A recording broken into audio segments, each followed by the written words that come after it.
مجھے یہ بتائیے تحریک انصاف کی پارلیمانی پارٹی نے اب ریزرو سیٹ سے متعلق فیصلے کے بعد وفاداری تبدیل ہونے کے خدشے کے پیش نظر اب یہ فیصلہ کر لیا ہے کہ اسمبلی سے ایک بار پھر وفاداری اور لائلٹی کا حلف لیا جائے گا. Will it work?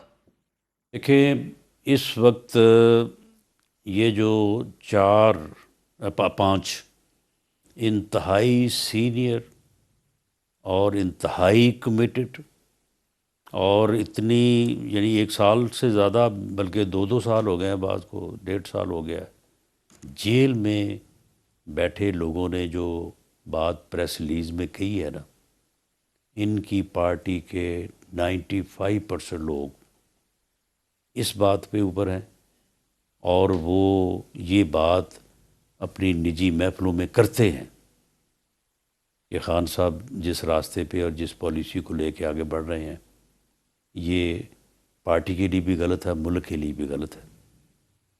اور میں آپ کو یہ کہہ دوں ان میں سے اکثریت جو ہے وہ خان صاحب اگر اسی راستے پہ رہے تو وہ ان کا ساتھ چھوڑ دے گی. نہیں یعنی کہ اب یہ آپ کا انالیسز ہے، خبر ہے، کیونکہ یہ تو فارورڈ بلاک ہے نا، سیدھا سیدھا فارورڈ بلاک بنے گا. دیکھیں یہ فارورڈ بلاک وہ بنائیں گے، ہم تو نہیں بنائیں گے. میں نے تو نہیں کہا سر. اب اس کا بھی الزام آپ بننے سے پہلے ہمارے ذمہ نہ لگا دیں. آپ اتنے ڈیفینسو کیوں ہو رہے ہیں یہ اگر سر؟ بنے گا تو پھر وہی بنا رہے ہیں کہ آپ بنا رہے ہیں، آپ کو بنانے کی ضرورت ہی نہیں ہے سر. اتنا بہترین ہائیبریڈ نظام ہے، آپ کے وزیر دفاع کہہ رہے ہیں ہائیبریڈ نظام بہترین چل رہا ہے. خواجہ آصف صاحب کہہ رہے ہیں وہ آئینی ہو یا نہ ہو مگر چل رہا بہترین ہے. ویسے ایک وزیر کو ایسا بیان زیب دیتا ہے رانا صاحب؟ نہیں، وہ لفظ جو ہے نا، دیکھیں بعض الفاظ ہوتے ہیں تو وہ اپنے معنی کے برعکس جو ہے وہ تھوڑا سا جو ہے نا وہ یعنی معیوب سے جو ہے وہ معنی اختیار کیے ہوتے ہیں.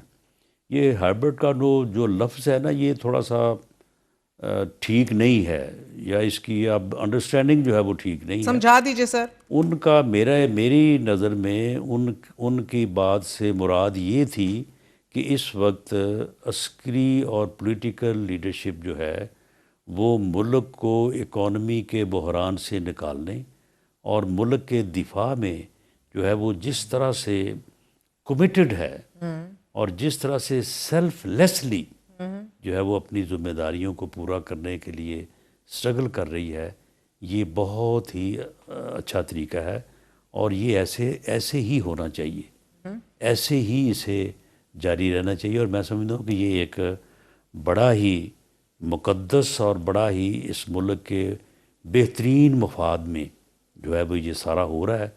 تو اس کوشش کے لیے کہ ایک اچھا لفظ جس کے معنی اور جس سے لوگ جو مراد لیتے ہوں وہ بھی ایک اچھی چیز ہو، وہ لفظ اس کے لیے استعمال ہونا چاہیے. یہ صورتحال جو ہے یا یہ کمٹمنٹ جو ہے، یہ ہائبرڈ کا لفظ جو ہے نا وہ اس کے لیے مناسب نہیں ہے. وہ سر ویسے اگر آپ برا نہ منائیں، مسئلہ لفظ ہائبرڈ سے نہیں ہے کسی کو، مسئلہ ہائبرڈ کے لفظ سے تو ہے ہی نہیں سر.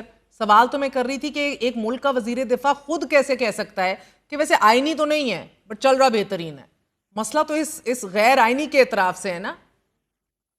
بالکل آئینی ہے یہ، نہیں یہ 100% آئینی ہے. اچھا آپ مجھے بتائیں نا آئین میں کہاں لکھا ہے کہ عسکری جو قیادت ہے اس کا جو ہے وہ منہ جو ہے وہ شمال کی طرف ہو اور جو پولیٹیکل گورنمنٹ ہے اس کا جو ہے وہ مغرب کی طرف ہو؟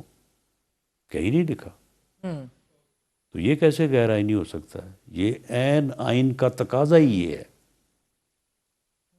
اور جو لوگ کہتے ہیں کہ جی پولیٹیکل گورنمنٹ جو ہے وہ افیکٹو نہیں ہے، بھیا آپ کو کیسے پتہ ہے افیکٹو نہیں ہے؟ آپ نے فیلڈ مارشل اپنا سید عاصم منیر صاحب کو اسے کسی نے کہا کہ اس سے کہلوایا؟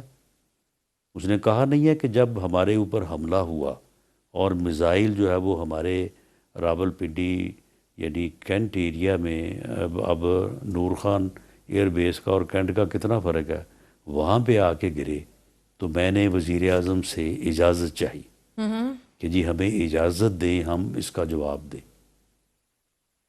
تو اس کے بعد اب پتہ نہیں پھر وزیر اعظم کس طرح سے افیکٹو ہوتا ہے. یہ تو پھر اپنی اپنی پسند کی باتیں ہیں نا، کہ جس کو نہیں پسند وہ جو مرضی کہتا رہے.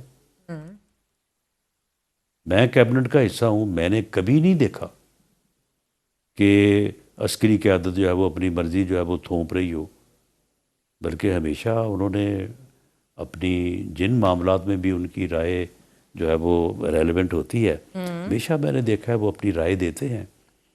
تو کبھی ان کی رائے بڑی صائب ہوتی ہے، اور کبھی اس کے سے اگر پولیٹیکل سائڈ پہ اختلاف ہو تو کبھی انہوں نے اس کے اوپر ضد نہیں کی. اچھا ہوا نا سر، بیکاز دیکھیں مجھے تو نہیں پھر سمجھ آ رہی، کیا خواجہ صاحب جمہوری زیادہ ہیں، سینسٹیو زیادہ ہیں، یا مجبور زیادہ ہیں؟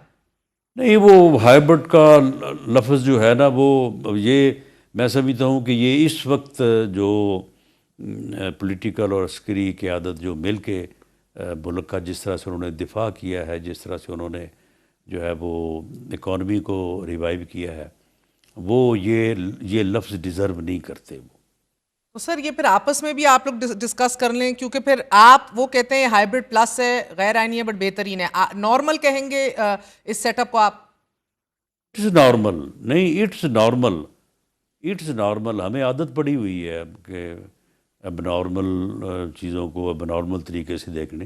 It's normal. ٹھیک ہے. یعنی اب آپ بتائیں نا کہ اس میں کون سی، اب اگر ایس آئی ایف سی جو ہے ہاں اپنا جو اگر اس میں وہ لوگ بیٹھ کے اگر وہ آپ ملک کی خدمت کر رہے ہیں، اور وہ معاملات جس میں جو ہے وہ ان کی ضرورت ہے اس میں وہ ہاتھ بٹا رہے ہیں، تو آپ مجھے بتائیں کہ اس میں جو ہے وہ اگر ملک اکنامیکلی اگر بہتر ہو جائے تو اس میں آپ بتائیں مجھے اس میں کون سی برائی کون سی ہے؟ نہیں سر، میں نے برائی تو کہی نہیں، میں تو کلیئرٹی چاہ رہی ہوں نا سر، وضاحت. ابھی تو ہم سمجھنا ہی چاہ رہے ہیں. سسٹم پھر لمبا کھینچ رہے ہیں آپ لوگ سر، بیکاز اب یہ اگلی آئینی ترمیم کا بھی ذکر ہو رہا ہے، ججز کی ریٹائرمنٹ کی عمر بھی 70 سال کرنے کی اب یہ بات ہو رہی ہے، تو لمبا ہی کھنچ رہا ہے پھر سر. 10 سال کی بات نہیں کرتا، لیکن اس ملک کو یہ ضرورت ہے کہ کم از کم 2-3 سال جو ہے نا وہ اسی طرح سے. اگر دیکھیں یہ جو ہمارا اکانومی کا مسئلہ ہے، تو اگر ملک جو ہے وہ اس بحرانی کیفیت سے نکل جائے ہاں اور ایک خوشحال پاکستان بن جائے، تو اس میں آپ مجھے بتائیں کہ حرج کیا ہے؟ اور جو تشخص اس وقت یہ مئی کے مارکہ حق و باطل کی فتح کے بعد جو بنی ہے، اگر اس میں 2 یا 3 سال مل جائیں تو آپ یقین کریں کہ ہم اس اکانومی کے بحران سے نکل جائیں گے، اور اس منزل پہ پہنچ جائیں گے کہ اس کے بعد جس طرح سے ایٹمی دھماکوں کے بعد دفاع جو ہے وہ ناقابل تسخیر ہے، ہماری یہ اکانومی بھی جو ہے وہ نہیں، مگر ناقابل رانا تسخیر صاحب ہو مجھے جائے پہلے گی. یہ تو سمجھا دینا، 2 سال یا 3 سال اور مل جائیں، کیا مطلب اور مل جائیں؟ آپ حکومت کا تو ہے نا 5 سال سر، آپ ہی کے ہیں نا اب یہ 5 سال، اگر اور مل جائیں what do you mean؟